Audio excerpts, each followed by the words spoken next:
दोस्तों नमस्कार।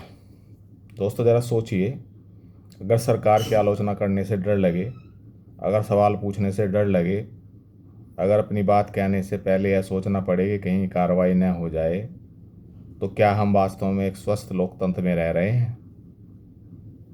आज का सवाल किसी एक राजनीतिक दल या सरकार से नहीं है। आज का सवाल है, अभिव्यक्ति की आज़ादी पर रोक लगाने की कोशिश आखिर क्यों होती है? दोस्तों, संविधान हमें क्या अधिकार देता है? भारत का संविधान नागरिकों को अनुच्छेद 19(1)(a) के तहत भाषण और अभिव्यक्ति की स्वतंत्रता की आज़ादी देता है। इसका अर्थ है कि हम अपनी बात कह सकते हैं, सरकार की नीतियों की आलोचना कर सकते हैं, सवाल पूछ सकते हैं और अपने विचार व्यक्त कर सकते हैं। लेकिन यह अधिकार असीमित नहीं है। संविधान सार्वजनिक व्यवस्था, मानहानि, अपराध के लिए उकसाने और कुछ अन्य परिस्थितियों में उचित प्रतिबंधों की अनुमति देता है। यानी लोकतंत्र में आज़ादी भी है और जिम्मेदारी भी। दोस्तों, लेकिन असली सवाल यहाँ से शुरू होता है। उचित प्रतिबंध और असहमति को दबाने के प्रयास में अंतर कैसे तय होगा? अगर कोई व्यक्ति हिंसा के लिए उकसाता है, नफरत फैलाता है या किसी की मानहानि करता है, तो कानून का इस्तेमाल समझ में आता है। लेकिन अगर कोई नागरिक सिर्फ सरकार से सवाल पूछता है, किसी नीति की आलोचना करता है या शांतिपूर्ण तरीके से विरोध करता है, तो क्या उसे भी चुप कराया जाना चाहिए? यही लोकतंत्र की असली परीक्षा है। सरकारों को आलोचना से डर क्यों लग सकता है? क्योंकि सत्ता में बैठे लोगों के लिए आलोचना असहज होती है। लेकिन लोकतंत्र की खूबसूरती ही यही है कि नागरिक सत्ता से सवाल पूछ सकें।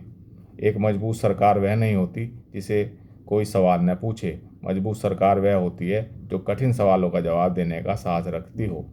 और एक मजबूत लोकतंत्र वह होता है जहां सरकार और नागरिक दोनों कानून के दायरे में रहें। आज अभिव्यक्ति सिर्फ अखबार और टीवी तक सीमित नहीं है। अब आम आदमी के हाथ में मोबाइल है। वह वीडियो बनाता है, पोस्ट लिखता है और अपनी बात लाखों लोगों तक पहुंचा सकता है। इसलिए सोशल मीडिया पर गलत सूचना, नफरत और हिंसा भड़काने वाली सामग्री को नियंत्रित करने की आवश्यकता भी है। लेकिन साथ ही यह सवाल भी जरूरी है, कहीं गलत सूचना रोकने के नाम पर सही सवालों को तो नहीं रोका जा रहा। दोस्तों, लोकतंत्र में असहमति दुश्मनी नहीं है। हमें यह समझना होगा कि सरकार की आलोचना करना देश की आलोचना करना नहीं है।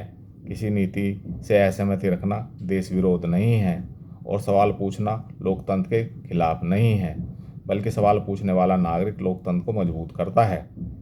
हमें सरकार का समर्थन करने का भी अधिकार है और उसकी आलोचना करने का भी, लेकिन दोनों स्थितियों में भाषा जिम्मेदार होनी चाहिए।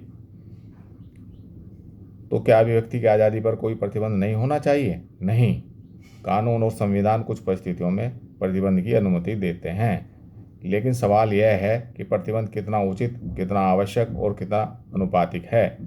क्योंकि अगर लोकतंत्र में सवाल पूछने की जगह खत्म हो जाए, तो धीरे धीरे लोकतंत्र की आत्मा कमजोर हो सकती है। इसलिए हमें किसी एक पार्टी के लिए नहीं, अपने अधिकारों के लिए आवाज़ उठानी चाहिए।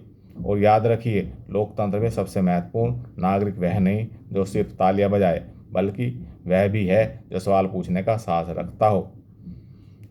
क्या आज भारत में अभिव्यक्ति की आज़ादी और कानून व्यवस्था के बीच सही संतुलन बना हुआ है? दोस्तों, सत्ता और नागरिक के बीच संतुलन जरूरी है। सरकार का काम केवल शासन करना नहीं है। सरकार जनता के प्रति जवाबदेह भी है और नागरिक का काम केवल सरकार की आलोचना करना भी नहीं है। नागरिक की भी जिम्मेदारी है कि वह तथ्य जाने, जिम्मेदारी से बोले और झूठी जानकारी फैलाने से बचे। इसलिए लोकतंत्र में हमें 3 चीज़ों की जरूरत है: स्वतंत्र अभिव्यक्ति, जिम्मेदार नागरिक और जवाबदेह सत्ता। इनमें से किसी एक को भी कमजोर करेंगे तो लोकतंत्र कमजोर होगा। दोस्तों, हमें किस तरह का लोकतंत्र चाहिए? हमें एक ऐसा लोकतंत्र चाहिए जहां सरकार अपनी बात कह सके, विपक्ष भी अपनी बात कह सके, पत्रकार सवाल पूछ सकें, युवा अपनी चिंताएं व्यक्त कर सकें और आम नागरिक बिना भय के अपनी बात रख सकें। लेकिन साथ ही हर व्यक्ति अपनी अभिव्यक्ति की जिम्मेदारी भी समझे, क्योंकि आज़ादी का मतलब मनमानी नहीं है और जिम्मेदारी का मतलब चुप्पी भी नहीं है। लोकतंत्र में सबसे खतरनाक स्थिति यह नहीं कि लोग सरकार से असहमत हैं। खतरनाक स्थिति तब पैदा होती है जब लोग असहमति व्यक्त करने से डरने लगें। इसलिए हमें किसी एक राजनीतिक दल के पक्ष या विपक्ष में खड़े होने के बजाय एक सिद्धांत के पक्ष में खड़े होना चाहिए।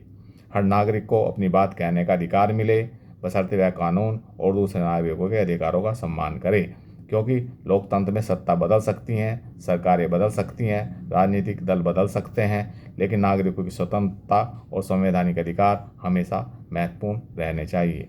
धन्यवाद। जय हिंद।